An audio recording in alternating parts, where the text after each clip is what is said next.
మానస సరోవర్ యాత్ర ప్లాన్ చేస్తున్నారా? నమ్మకంగా సేఫ్ గా మీ కలల మానస సరోవర్ యాత్రని ట్రావెల్ టర్న్స్ తో నిజం చేసుకోండి. మరిన్ని వివరాలకు ఈ నెంబర్కు కాల్ చేయండి. నమస్తే రమ్మగారు. నమస్తే జయ. రమ్మగారు, ఏదన్నా ఒక 4-5 ఎపిసోడ్లు వచ్చేలాగా ఒక సిరీస్ స్టార్ట్ చేద్దామండి. చేద్దాం జయ. విజయ విక్రముల కథ చెప్దాం. ఆ, విజయుడు విక్రముడు. ఓకే.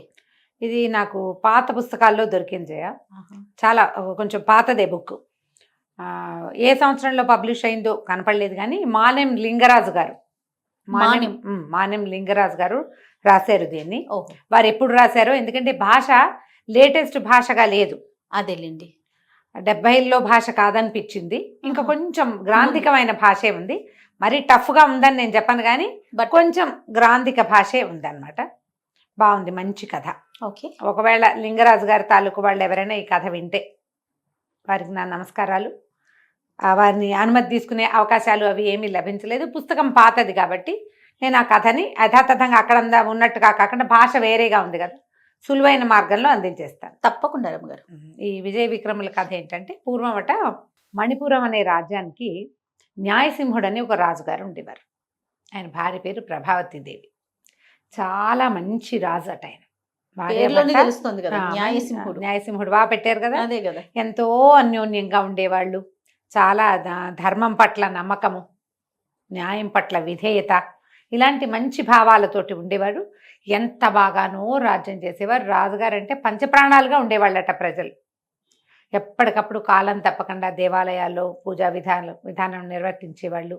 ఏ కాలంలో చేయవలసిన వ్యవసాయ పనులు ఆ కాలంలో చేయించి ప్రజలు సుభిక్షంగా ఉండేలాగా. దేశం సుభిక్షంగా ఎప్పుడు ఉంటుంది? సరైన సమయాల్లో, ఎండాకాలం నీటి ఎద్దడి లేకుండా చలికాలంలోనే బావులు పూడికలు తీయించడం, అవన్నీ ప్రత్యేకమైన పనులు కదా.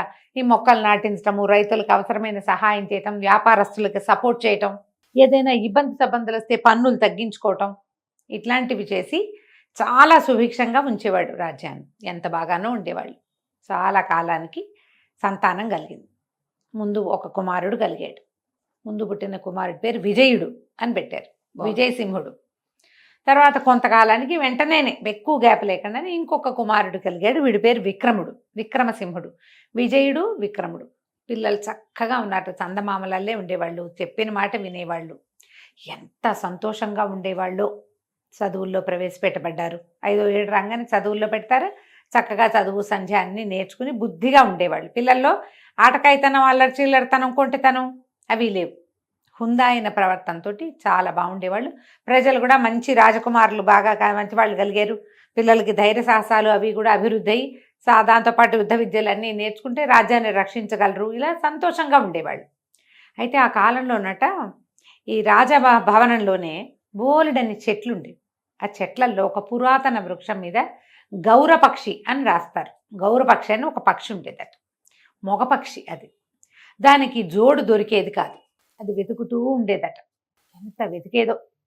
ఎంత వెతికినా దానికి జోడు కుదరల. సీజన్లు గడిచిపోతుండేవి. అయితే ఆ గౌరపక్షి పెద్దదనుకుంటా బహుశా సైజులో, అందుకే ప్రత్యేకంగా చెప్పబడుతుంది. ఈ గౌరపక్షి అట ఎవరికైనా సరే జీవన సాఫల్యం ఎప్పుడు లభిస్తుంది? మనిషికైనా జంతువుకైనా జీవన సాఫల్యం ఎప్పుడు లభిస్తుంది? మామూలుగా మనం ఏమనుకుంటాం చెప్పు? సరైన తోడు దొరికి, తోడు సంతానం, ఆ రెండు కావాలి. తోడు లేదు, సంతానము లేదు. అందుకని ఈ పక్షట సింహళ దేశం దాకా ఎగిరి వెళ్ళి సింహళంలో ఒక పెద్ద గౌరపక్షితోటి స్నేహం చేసి దాని కూతురుతోటి జతకట్టింది. శ్యామ అనే ఒక పక్షితోటి జతకట్టిందట. కట్టి చాన్నాళ్ళు సింహళంలో ఉండి తన సొంత ఊరికి వెళ్ళిపోవాలని, రాజభవనం అంటే దానికి ఇష్టం, వెళ్ళిపోవాలని కొన్నాళ్ళకి పక్షిని అడిగిందట శ్యామని. మా ఊరు వెళ్ళిపోదాం, వస్తావా నువ్వు అంటే, భర్త ఎక్కడుంటే అక్కడ ఉంటాను అంది. నువ్వు ఏ ప్రాంతం వాడివైతే నేను నిన్ను ఇష్టపడ్డాను, మన ఇద్దరం జతకడదామని అనుకున్నప్పుడు నువ్వు ఎక్కడికి తీసుకెళ్తే అక్కడికి వస్తాను, నన్ను రక్షించే పూచి నీది కదా అని చెప్పి ఇతనితో పాటు ఈ గౌరపక్షితో పాటుగా శ్యామ కూడా మళ్ళీ మణిపురానికి వచ్చేసింది. వెనక్కి తిరిగి వచ్చినాయి. ఆ చెట్టు మీద కాపురం పెట్టుకున్నాయి. కొంతకాలానికి ఆడపక్షి శ్యామ గుడ్లు పెట్టిందట. గుడ్లు పిల్లలయ్యాక, కొంచెం పిల్లలకి ఎగిరే వయసు ఇంకా పూర్తిగా రాకముందే, పిల్లలైన తర్వాత ఈ శ్యామ ఏదో ఒక ఉండేలు బద్ద తగిలి మరణించేసరికల్లా ఆ పిల్లలు ఆడపక్షి లేక మగపక్షి చచ్చి తిరిగి ఎట్లాగో పెంచేది. ఇదంతా ఈ రాజభవనంలో ఉన్న వాళ్ళు చూసేవాళ్ళు. సెకండ్ ఫ్లోర్ థర్డ్ ఫ్లోర్ ఎక్కితే ఆ గూట్లో జరిగేదంతా కనపడేది. రాజుగారు రాణిగారు సైన్య సేవకులు అందరూ అది చూసేవాళ్ళు. కొన్నాళ్ళకి ఇది ఇప్పుడు ఈ గౌరపక్షి తనొక్కతే ఆహారం తీసుకురావడానికి వెళ్తే పిల్లల రక్షణ ఎట్లా, అందుకని అదంతా వెతికి వెతికి వెతికి వెతికి ఆల్రెడీ ఇది కాపురం చేస్తోంది, దీనికి గుడ్లు ఉన్నాయి, ఆడపక్షి ఉంది అని తెలుసుకున్నాక కొన్ని గౌరపక్షులు దీంతో స్నేహం చేసినాయి. ఒక ఆడ గౌరపక్షితోటి జత కట్టి దాన్ని గూట్లోకి తెచ్చిందట. తెచ్చేసరికి ఆడపక్షి రాగానే అదేం చేసింది, ఇవి రెండు జతకట్టి ఓ రోజంతా తిరిగి గూడు చేరినాయి. ఆ గూట్లో కూకబులాడుతూ ఇంకా రెక్కలు రాని పిల్లల్ని బయటికి తోసేసిందట ఆడపక్షి. ఆ చెట్టు మీద నుంచి పక్షి పిల్లలు కింద పడిపోయి పోయినాయి. రాణిగారు ఆ సౌధోపరి భాగం నుంచి దానంతా చూసింది, విపరీతంగా ఏడ్చింది ఆవిడ. ఎంత బాధపడిందో. ఇట్లా రెండో స్త్రీ వస్తే మొదట పుట్టిన పిల్లలు చచ్చిపోవాల్సిందేనా? పక్షులకైనా, పక్షుల్లో కూడా ఇలాంటివి ఉంటాయి. మనుషులు ఇంకా ఎక్కువ చేస్తారు కదా. అది తిట్టి కొట్టి శాపనార్థాలు పెట్టి వాటిని బతికంతా కాల్చు తినకుండా ఒక దెబ్బతో చంపేసింది. మరి మనుషులైతే చెండాడతారు కదా. సరే, ఆవిడ ఆ దుఃఖంతో ఉండి ఉండి ఆ రోజు రాత్రి రాజుగారు అంతఃపురానికి వచ్చినప్పుడు ఆవిడ వాళ్ళంతా శోకాలు పెట్టి, నేను గనక తప్పి తగిలి చనిపోతే పిల్లల్ని మీరే పెంచండి కానీ ఇంకొక వివాహం చేసుకోవద్దు ఓకే అని పదే పదే చెప్పిందట. ఆయన ఎందుకు నువ్వు చనిపోవడం గురించి మాట్లాడతావు, నీ ఆరోగ్యం శుభ్రంగా ఉంది, నీకేం కాదు, నేను అట్లా ఏం చేయను, అలాగే నేనేం పెళ్లి చేసుకోను, అయినా సరే నేను చచ్చిపోయాక నువ్వేం చేస్తావు, నేను చచ్చిపోయాక ఇంకో పెళ్లి చేసుకుంటావా అని అడుగుతారు ఆడాళ్ళకి చాలా మందికి ఉంటుంది. అవునండి, అవును. ఈవిడ ఒక పెద్ద విషయం చూసేసరికి ఇంకా ఎక్కువైపోతుంది. అయితే ఏమైంది, కానీ కొంతకాలానికి ఈ అసనిఘాతంలాగా తగిలిన ఆ సీను ఆవిడని లోపల లోపల గుండెల్లో తినేసింది. కొన్నాళ్ళకి హార్ట్ అటాక్ వచ్చి చనిపోయిందట ఆమె. అయ్యో, చనిపోయేసరికల్లా ఇప్పుడు ఏం చేస్తారు, ఇద్దరు అంతంత పిల్లలు, 14 13 12 ఏళ్ళు ఉన్నాయి అంతే. కొంచెం విద్యలు నేర్చుకుంటున్న వయసుకు వచ్చారు. రాజుగారికి ఏం చేయాలో తెలియలే, అంతఃపురం బోసిపోయింది.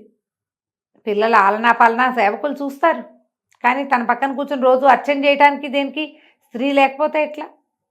బాగా ఆలోచించి ఇంకో రాజకుమార్తెను తెస్తే, రాజు కదా రాజకుమార్తెను తెస్తే ఏం సమస్యలు వస్తాయో, ఆవిడ పుట్టింటి వాళ్ళు వచ్చేస్తారు, ఆవిడ ఇది చూపిస్తుంది, ఆవిడ తాలూకు ఏమంటారు ఝంకారం ఆవిడ చూపిస్తుంది కదా, ఎవరి అహంకారాలు వాళ్ళు ప్రదర్శిస్తారు. అందుకని చిన్నింటి నుంచి తెచ్చుకుంటే లోబడి ఉంటుంది అమ్మాయిని. ఇది ఒక తెలివి తక్కువ ఆలోచన.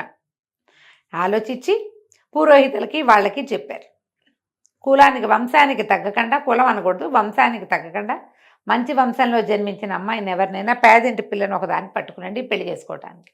ఇది మంచి ఆలోచన, చెడ్డ ఆలోచన రమ్మగారు? అంటే కరెక్టేనంటారా? చాలా మంది ఇప్పుడు కూడా మనం చూస్తూ ఉంటాం, కొంచెం ఉన్నతమైన కుటుంబాల్లో ఉన్నవారు మా కుటుంబ సభ్యులను బాగా చూసుకోవాలి, తల్లిదండ్రులను బాగా చూసుకోవాలి, మంచి చెడు చూసుకుంటే చాలు, కొంచెం పేదింటి పిల్ల అయినా పర్వాలేదు, అలా ఉండదు అనే ఆలోచన. ఇప్పుడు బాగా చూసుకోవటం అనేది గుణాన్ని బట్టి ఉంటుంది, కానీ వాళ్ళు డబ్బులున్న వాళ్ళ పేదవాళ్ళ అని ఉండదు చేయ. కానీ వింటామా? పాతకాలంలో అలానే వాళ్ళు పేదింటి పిల్ల, కూటికి పేద కానీ గుణానికి పేద కాదు, ఇలాంటి డైలాగులు ఉండేవి అప్పట్లో.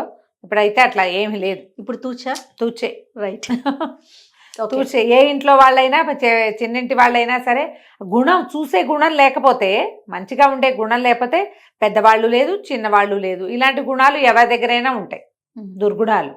దానికి పెద్ద చిన్న తేడా లేదు. వెతికి వెతికి వెతికి ఒక మహాద్భుత సౌందర్య రాశిగా ఉన్నటువంటి ఒక 16-17 ఏళ్ల అమ్మాయిని పట్టుకొచ్చారు. పిల్ల పేరు రత్నమాల, చక్కటిది. ఇంత అందంగా ఉండేసరికి రాజుగారు అమ్మాయి సౌందర్యానికి లోపడ్డాడు. ఆయనకు 40 వచ్చినాయి. మహాద్భుత సౌందర్య రాశి, చిన్నపిల్ల, యాక్టివ్గా చురుగ్గా ఏమిటో అదిగా ఇదిగా ఉండేసరికల్లా సహజంగా పడిపోతారు మగవాళ్ళు. అదే కదా. దాంతో ఈయన భార్య ప్రేమికుడైపోయాడు. ఆ అమ్మాయి వచ్చిన దగ్గర నుంచి ఈ మగపిల్లలిద్దరిని చూస్తే కళ్ళలో నిప్పులు పోసుకున్నట్టు ఉండేది దానికి. ఎందుకంటే ఇప్పుడు రాజుగారు తనంటే ఇంత వలపించుకుని ఉంటున్నప్పుడు నా పిల్లలకి రావాలి రాజ్యం, వీళ్ళకి వెళ్ళిపోతుంది. ఫస్ట్ భార్య ఏదైతే ఊహించిందో అదే జరిగింది. ఆ పిల్లల మొహాలు గిట్టేవి కాదు ఆవిడకి, విషపు చూపులే ఎప్పుడు వాళ్ళ మీద. అయితే ఏమైందట, ఒకనాడు ఈ మగపిల్లలిద్దరూ బాలాడుకుంటారట అంతఃపురం కింద బయట. ఉమ్. మరి చాలా పెద్ద పిల్లలు అయిపోలేదు కాబట్టి వాళ్ళ గదులు కూడా అంతఃపురంలోనే ఉన్నాయి. ఈవిడ ఒక పక్కన ఉంది. ఈ పై భాగంలో ఒక పెద్ద నీళ్ల కొలం లాంటిది ఏదో ఏర్పరిచారు. ఆవిడ అక్కడ స్నానం చేస్తుంది. ఈ కింద నుంచి ఈ పిల్లలు తన్నిన బంతి పైకి ఎగురొచ్చి నీళ్ళలో ఆ నీళ్ళలో ఉన్న ఆవిడ మీద గుండెల మీద తగిలింది. తగిలేసరికల్లా ఆవిడ పిచ్చి ఉద్రేకం, అమిత కోపం వచ్చినాయి ఆవిడకి, అమ్మాయికి. ఇక ఎట్లాగైనా సరే వీళ్ళని తీసేసేయాలి అని చెప్పి రాజుగారు వచ్చేసరికి రాజు దగ్గర విపరీతంగా ఏడ్చింది. వాళ్ళు వచ్చి ముట్టుకున్నంత సీన్ క్రియేట్ చేసింది. బా ఆ. ఆ పిల్లలని చంపి వాళ్ళ గుండెలు పెకలించి చూపిస్తే గానీ నేను నీతో కాపురం చేయను అని గట్టిగా పట్టేసింది. ముందంతా రాజు ఆలోచి ఇదేంటి సౌందర్యానికి పడిపోతే చివరికి నా పిల్లల్ని కాకుండా చేసేలాగా ఉందే అనిపించింది. ఒక పూట గడిచేసరికల్లా ఏమనిపించింది, పిల్లలేమిటి మళ్ళీ పుడతారు, ఓరి దుర్మార్గుడు. అంతే. ఆ. పెద్ద భార్య పోతే చిన్న భార్య వచ్చింది, అలాగే పిల్లలు పోతే రారా పిల్లలు ఈమెకు పుడతారు కదా ఆ. అని భావించి కుమారులిద్దరి గుండెలు పెకలించమని ఆజ్ఞించాడు. ఈ కథలో ఒక విచిత్రమైన విషయం ఏముందంటే, తల్లికి చిన్నప్పటి నుంచి అలా ఆ చెట్ల మీదకి పక్షుల్ని చూసే అలవాటు కదా, ఈ మగపిల్లలిద్దరికీ కూడా అలాంటి అలవాటు ఉంది. ఒక చెట్టు ఒక దూరంగా ఉన్న ఒక వటవృక్షం మీద దృష్టి పెట్టి ఉండేవాళ్ళు. వాళ్ళు పెద్ద మర్రి చెట్టు. ఆ మర్రి చెట్టు మీదకి 2 వేరువేరు రకాల పక్షులు ప్రతిరోజు వచ్చి వాలేవి, 2 దిక్కుల నుంచి వచ్చేవి. వీళ్ళు చూసేవాళ్ళు. ఆ 2 ఎంతసేపో కిచుకుని మాట్లాడుతూ ఉండేవి. తర్వాత ఎవరి దారినవి ఎగిరిపోయేవి చేరుకో దిక్కుకి. ఇది నాది అది నాది అని మాట్లాడుకునేవాళ్ళు పిల్లలు. రోజు చూసేవాళ్ళు, ప్రతిరోజు చూసేవాళ్ళు. అయితే ఏమైంది, కొన్నాళ్ళకి రెగ్యులర్గా అలవాటింది. వచ్చినాయా పక్షులు, రాలేదా అని చూడడము, వెళ్తున్నాయా అని చూడడము. ఓ రోజు రావడము కనపడలేదు, వెళ్ళటము కనపడలేదు. లోటైపోయింది పిల్లలకి. అదేమిటో చూద్దాము ఎందుకని ఆ మర్రి చెట్టు దగ్గరికి వెళ్ళారు. వెళ్ళేసరికల్లా 2 పక్షులు చచ్చి నేల మీద పడున్నాయి. అయ్యయ్యో ఇవి చచ్చిపోయినాయి, ఎందుకు చచ్చిపోయినాయో అని చెరుకో పక్షిని ఎత్తుకున్నారు. పెద్ద పెద్ద పక్షులు అవి, పాతి పెడదాం అలాంటి ఆలోచన చేశారు. ఇవి ఎందుకు చచ్చిపోయినాయో వాటికి అర్థం కాదు, వాళ్ళిద్దరికీ తెలియలే. అయితే నడిచి ముందుకెళ్తుంటే ఆ మర్రి చెట్టు మీద ఉన్న ఒక ముసలి గుడ్లగూబ వెనకాల నుంచి మాట్లాడింది. ఏం మాట్లాడిందట, ఈ పక్షులు చాలా విచిత్రమైనవి, ఒక వింతైన విషయం చెప్పింది. దాంతో రాకుమారులిద్దరూ ఈ పక్షుల్ని కాల్చి మామూలుగా తింటారు కదా, తిన్నారు. అది ఏ వింత విషయం చెప్పిందో మనం వచ్చే భాగంలో తెలుసుకుందాం. భలే ఉంది రమ్మగారు కథ కదా, చాలా ఇంట్రెస్టింగ్ అనిపిస్తుంది. అన్ని భాగాలు ఇంట్రెస్టింగ్ గానే ఉంటాయి. మంచి స్టోరీ దొరికింది రమ్మగారు. చాలా చాలా బాగుంది. నమస్తే. నమస్తే జయ.